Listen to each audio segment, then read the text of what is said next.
every place we go to, the first time someone sees our machine, I mean, their jaws drop because it is a really cool looking machine. I mean, it's a big video screen of a pitcher winding up and the ball comes out. Everyone's like, wow, man, that's so cool.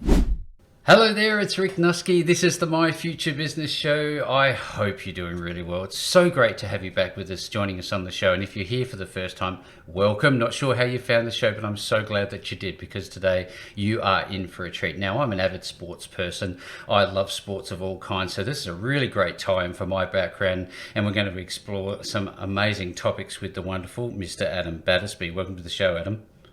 Oh, thanks. Thanks for having me. Now, you are the President and VP of Sales and Marketing at ProBatter Sports, and you and I are going to be talking about how this game-changing sports technology has not only revived the love of baseball and other sports, but it's helping thousands of players improve their on-field performance. Now, as I've just tied in earlier, I've loved cricket personally for the longest time, and I've always wondered to myself, geez, I wish I could get better at that, or I wish I had a better stance. And I always remember, thinking there's got to be a better way to do all this. And we're obviously going to be talking at length about this particular topic, Adam. But first of all, tell us where you're calling in from today.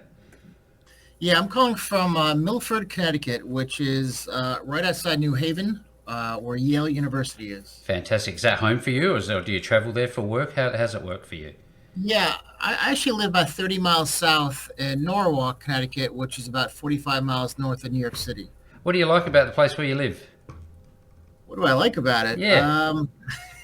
It's a nice area, although it's getting a little congested, actually, and Oh. it's getting very expensive. So, but other than that, it's a really nice area. Yeah, well, tell us a little bit about, I guess, life growing up, because I think the My Future Business Show separates itself from others because we talk not only about the nuts and bolts of business, but about the people that run the business. Tell us about life growing up.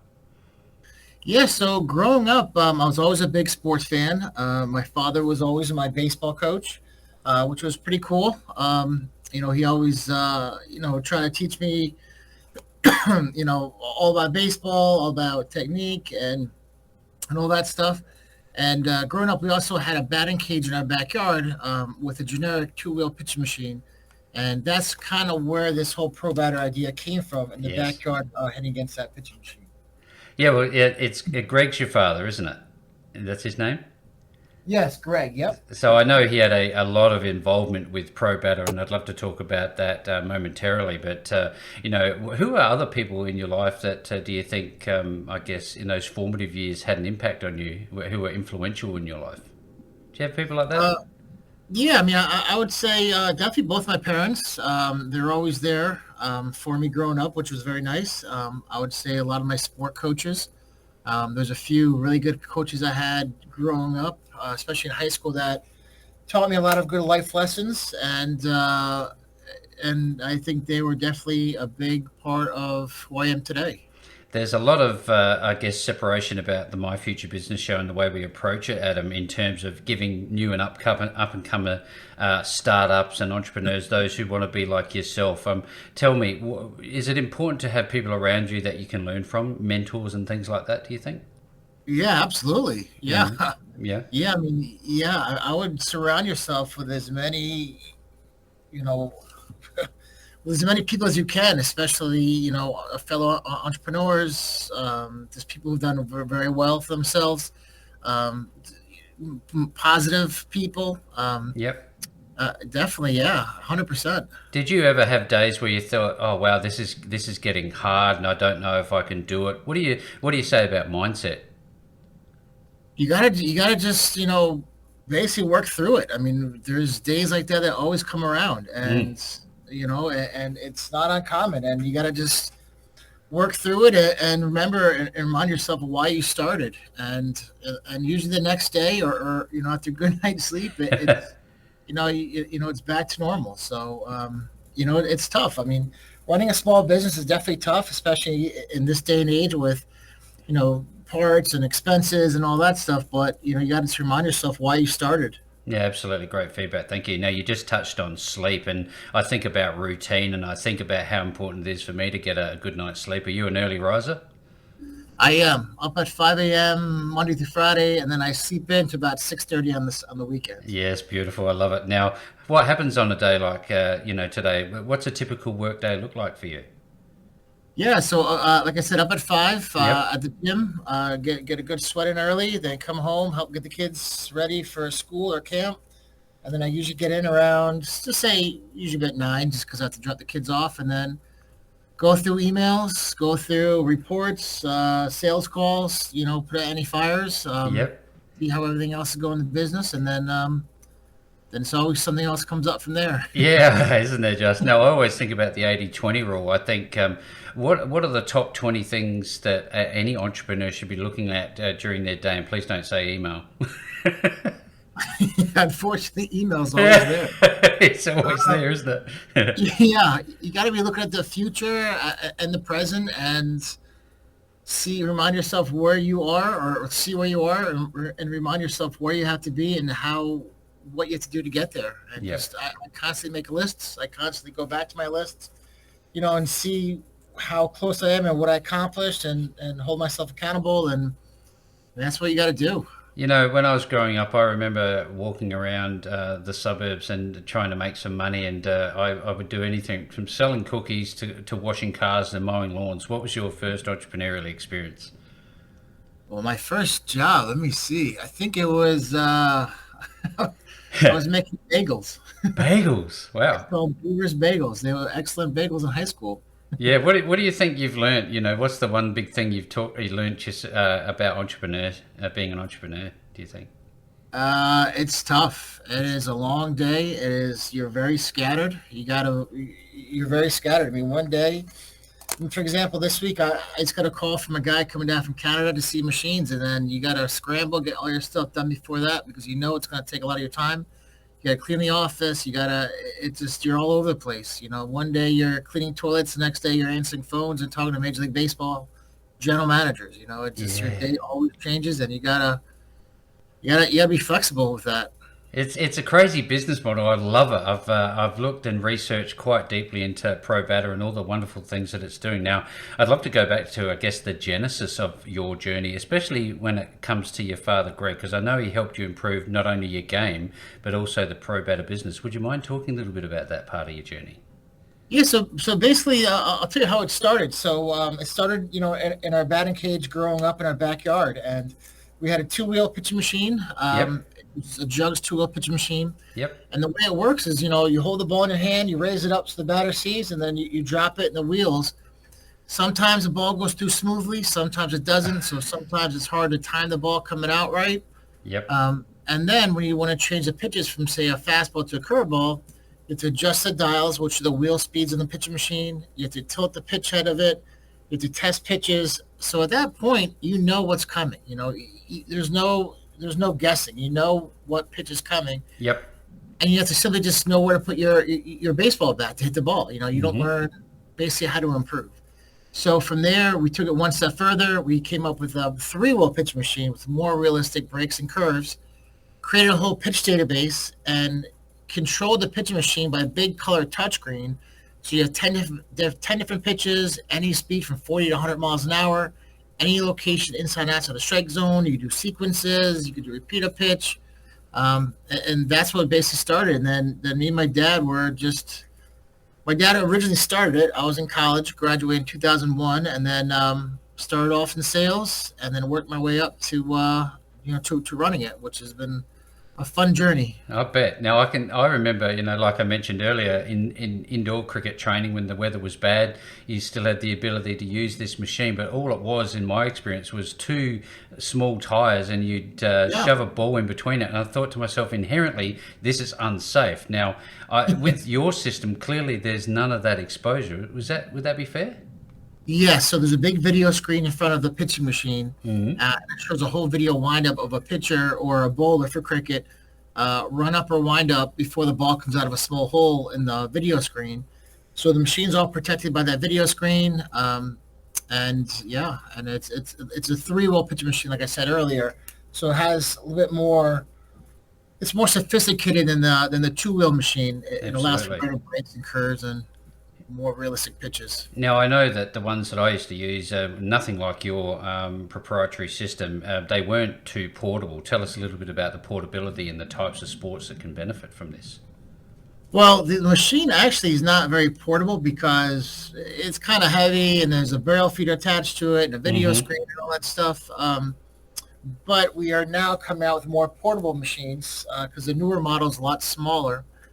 We actually installed a machine in a high school in Minnesota, and the high school had a shared space. They shared the space in the gymnasium with the basketball team. So we put the whole system on big caster wheels. So after they use it after practice, they could just wheel it off to the storage location. So that was pretty cool, actually. It was a pretty cool setup that they made over there. Yeah, I noticed because I saw on some of the literature that you had the system on trailers. Is that still happening? Is that how it Yeah, works? so we actually have in our back parking lot, we have a small trailer with the machine in the back and a big inflatable batting cage that comes out. We have a generator too hooked up to it, so you can essentially bring it anywhere you want, whether it be tournaments or birthday parties or corporate outings. It's a cool machine. You take on the road, you show more people what we can offer, and it helps bring in a little bit of money as well, which is nice. Yeah, absolutely. Always very nice. Now I can see a wide range of people being interested in this. You've obviously talked about businesses who are not necessarily sports people. Obviously, you've got the local teams that would get a lot of use out of this. What's the take up been like? Yeah, so basically we sell to a wide range. We sell to like commercial batting cages, training centers, high schools, colleges, Major League Baseball players. And we've been actually doing a lot of home installations too, or semi-private installations.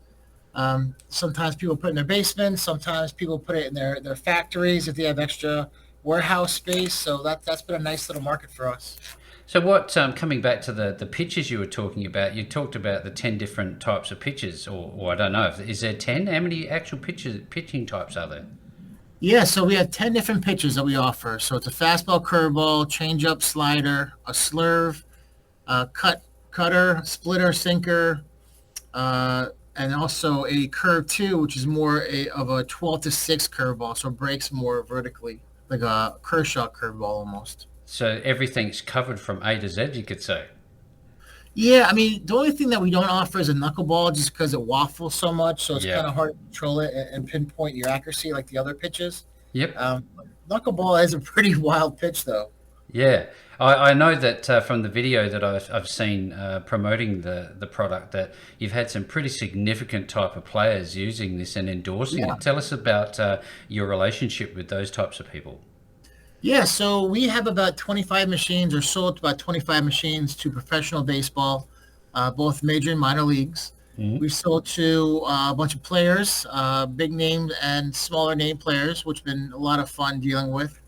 And in the cricket side, we sold to Cricket Australia, two machines to them, the ECB in the UK, the ICC, which is the International Cricket Council in Dubai, New Zealand, Australia. We sold a lot of machines over there, and that's been a really cool market that we never thought existed or we never planned on. So when it came about, it was cool. We had to learn the sport, but it was definitely a lot of fun doing it. Well, the beauty of shows like this is that they're obviously global, so hopefully we can extend that reach for you and get some more market penetration, as it were. Now, tell me a little bit about the other sports that your products can be useful for. Yeah, so right now we just do three: the baseball, softball, and cricket. Hmm. Baseball is by far and away our biggest sport, but we just came out with a newer machine a couple of years ago, which is a lower price machine, which has really opened up the softball market a lot.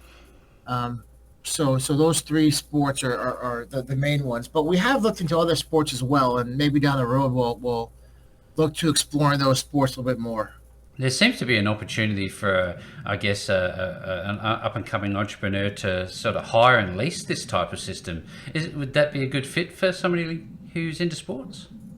Yeah, we actually have a couple of our customers buy these machines and they place them locally, and then they do a revenue share or pay by pitch kind of scenario.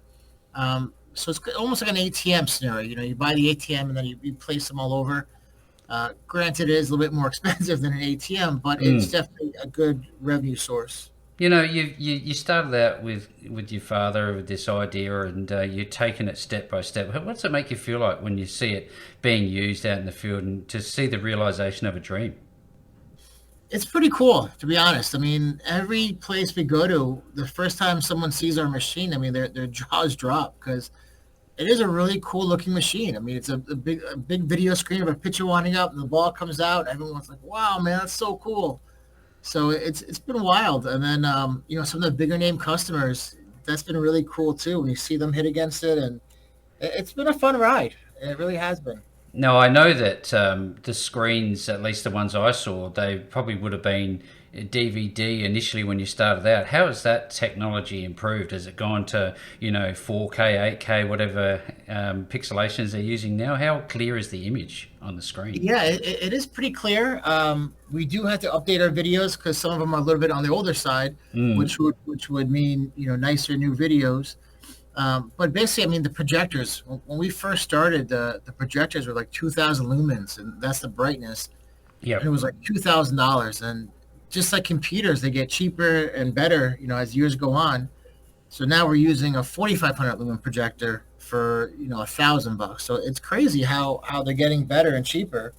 Um, but yeah, I mean, everything technology is getting so much better. So you gotta just explore the new technology and see what fits and see what looks best. I'm really interested because given my perspective of the potential market for this product, I'm wondering what sort of steps are afoot to go more international. Is that an active thing that you're pursuing, or is it just largely across the states?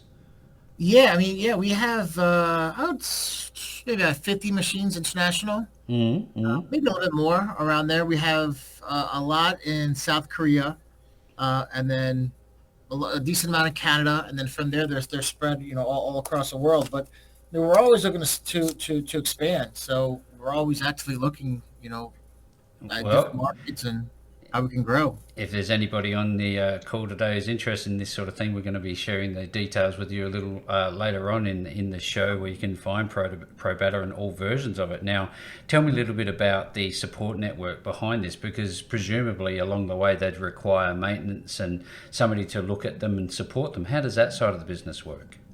Yeah, so we have a service department here at ProBatter, and if anything happens, you just call, email the problem or error code, and then we'll get you back up and running. We realize that downtime is loss of revenue, so we try to work with you as quick as we can.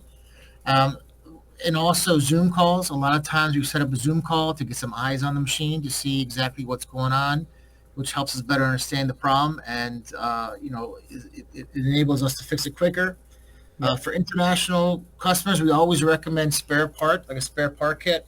Yep. Um, there's a few little things that don't go wrong that often, but if they do go wrong, you can be down for a few days because international, shipping is a little bit slower. It is what it is. Yep. Yeah, it is what it is. So that's what we always recommend. Now, when a new customer gets this wonderful machine, how difficult is it for them to set up? I've never used one before, and it's just about to throw a fastball at me. How do I calibrate it? How do I get used to it? Yeah, so it's funny because we used to always install the machines for all the customers. Mm. We had guys fly out all across the world. Basically, the guys be on the road every single week. And once COVID hit, we basically realized that we could do all this stuff by Zoom. So Ah, now we print yes. out directions, yeah, and with pictures and show them how to set it up. If they have any issues, we set up a Zoom call, get some eyes on it, show them, how to do it, and it's just made everyone's life a lot easier and a lot cheaper too.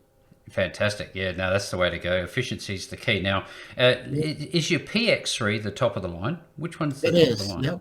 And Yep. that's Correct. the combo pitching bowling video simulator. Yes. So the PX3 is our own three-roll machine, and that's the one controlled by Big Color touchscreen. And that one can do baseball, softball, or cricket, or a combo like baseball, softball, or all three baseball, softball, cricket. What's the size of the projector screen? Is it like a 3 meter by 3? How large is it? Yes. So the regular PX3 is 100 inches wide by 75 tall. So it's like 8 by 7 or something, or along Yep. those lines. Yep. But the combo has a bigger video screen, and that one is about 11 feet wide by 10 feet high Oh, around wow. there. So, yeah, it's a much bigger video screen, and it looks a lot better. So, and we also use an upgraded projector on that one, which is like 5,500 lumens. So that one shows really, really nicely. I can imagine the clarity on that. Now, tell me, is there an option for like a purchase situation and a lease? What is it? Just straight out purchase? How does that side work? Yeah, so we do lease them. We use always use a third party lender, and a lot of times it's a lease to own. So it's a 5 year term typically, and then at the end of the 5 years, you pay $1 or 10% of the purchase price, and it's yours Mm-hmm. to keep.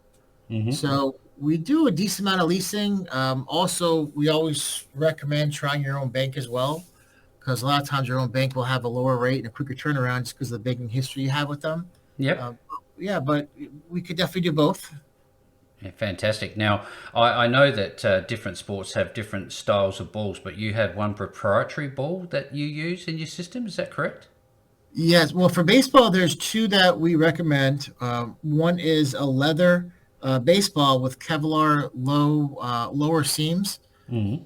and it basically lasts longer. I mean, pitch machines kind of tear apart leather baseballs pretty quick, so this ball's gonna last a lot longer. And then we also have a white dimple ball with red seams on it. It looks like a real baseball, and we recommend that because that lasts a lot longer and it's a little bit more accurate. So that's a really good ball. I'm loving this call. Thank you so very much for sharing it. I've already got Mhm. much more of an insight into ProBatter Sports and all the different options. Now, tell us a little bit about your partnership with ECMMS to I guess your growth needs. Yes, they've been wonderful. They're the largest contract manufacturer in the world. Mm-hmm. They do all the Apple products, the iPhones, the iPads, and it just made our life a whole lot easier. We used to always manufacture here, and manufacturing here it was good in Painful. a way and cheaper, but it was kind of a pain. I mean, it's you're always waiting for trucks, you're ordering parts, Mm, just it's just a lot of work. So now what we can do is outsource all of that and just worry about growing the business, worry about sales and marketing and how we're gonna, get to the next step, which has really freed up a lot of my time as well, which has been really nice. well, tell me a bit about the next step because I'm always wondering what goes on in somebody like your mind. You know, you're obviously very busy. You'd always be thinking. I wonder, is it very difficult for you to rest at night? Do you do you have a busy mind? Yeah, it runs around a lot. I typically wake up with an email reminders and notes, and uh, but I No. guess I guess that's a good thing. But yeah, we're always looking to grow. I mean, like I said, I mean, maybe explore different sports. How can we make our machine better, faster, more durable, cheaper to produce, all that. Yep, Um, yep. so you always got to get better. And if you don't, then someone else will and take over your sales, which you never want. Well, this is the thing. You'd be obviously the face of the business in many respects. You have some sort of a mascot or anything like that, or are you doing all the networking? And if so, how important are those relationships to growing your business? Do you think? It's very important. Yeah, Mm. networking is huge. I mean, just getting to Major League Baseball, for example. I mean, it's hard to get in that market. I mean, it's you can call them all day long, and they won't pick up the phone. But if you have a connection in there, then Yep. it's easier to get in. Yep. There's no guarantee they're going to buy it, but it's at least they'll take the phone call, which is so it's important. So networking is definitely very important. It's just a beautiful thing about the internet and shows like this is just that 6 degrees of separation. There only needs to be Yeah, one person to listening to the show today, and hopefully give you a call, reach out to you, and take this business one step further because it's sure and certain deserves it. Now, tell me a little bit about the coaches' corner. I know that you've got a lot going on in there. yeah. So basically, a lot of our customers, or most of our customers, are coaches. So we like to share different training ideas. What works for you, different ideas you can use in practice to make your practices more efficient. Just different tools like that really allow all the coaches and players to get better. That's the name of the game, for us. Is that possibly another machine dedicated specifically for them? How does that side work? I can see a potential there. For the coaches, Yeah. yeah, it's really the same machine. Yep. Yeah, Yep. it's really the same machine. Yeah. Okay. Well, it's certainly it's fascinating just the way you've melded technology with the love of sports, and everybody globally loves different types of sports, and it's a real credit to you all of the things that you're doing with the business. But now, when somebody wants to connect with you and they go to your website, what exactly will they find across your website? Yes. So our website is probatter.com. And if you go to the website, you can see pictures and video of what we can offer. Sometimes it's hard spending. Our machines range from 8 grand to about 28,000. So Right. a lot of times people want to see video, they want to see pictures, they want to see a visual of what it's like before they spend that much money. Mm. Uh, so we make sure we have video of the machine. We also have additional videos and pictures if people want that as well. Hmm. But also has descriptions of what we can offer, pricing, benefits, all that good stuff. So, do you have like a central place that people locally can come visit you, and do they use that service, or will you travel to them to do demos? So we have a combo machine in our back warehouse that we can Mm. give demos with. We don't have a batting cage set up. We used to have a batting cage set up, but we took it down because it's more manufacturing now, or Yep. it was before this new relationship with Foxconn. But we also have customers all across the world. So if someone calls up from Wichita, Kansas, for example, I can direct them to a customer within hopefully Ah. within a half an hour, 2 hour drive. And there's that networking effect going on again. Yeah. Yeah, I mean, usually customers are very accommodating with other people looking at their machine as long as they're not direct competitors. Yeah, absolutely. Yeah, That love of sports is the common thread, isn't it? yeah, but it's always nice. I mean, having a customer. If I have a customer, in Oklahoma that wants to talk to other customers, it's nice to have a list of customers that he can call and kind of just pick their brain of what works for them, what hasn't worked, where you get your nets from, where you get your turf from, all that stuff. So it's been a nice little customer list that we have, and it's really appreciated, for all of our customers. Fantastic. Look, this has been a wonderful call. If anybody on the show today is interested in this, I'm sure there are plenty of people, no matter where you are in this big, wide, wonderful world of ours. Now, where else can people connect with you and learn more and maybe talk with you directly, Adam? Yeah. So again, the website's probatter.com, and you could always call the office, which is 203-874 2500. And also, if you want to email, easiest and quickest email is sales@probetter.com. Well, there you And go. That that can that help you wraps out. that wraps it up pretty well, right there. If you're on the call today and you're going to want to learn more and connect with Adam, certainly click the link below this post. As always, no matter where you find this interview, you're going to find the links back to ProBatter Sports, which is at probatter.com. And with all that being said, Adam, this has been just one of those wonderful calls. Thank you very much for the insight into ProBatter Sports, and thank you very much for joining me on the My Future Business show today. Thank you. I appreciate it.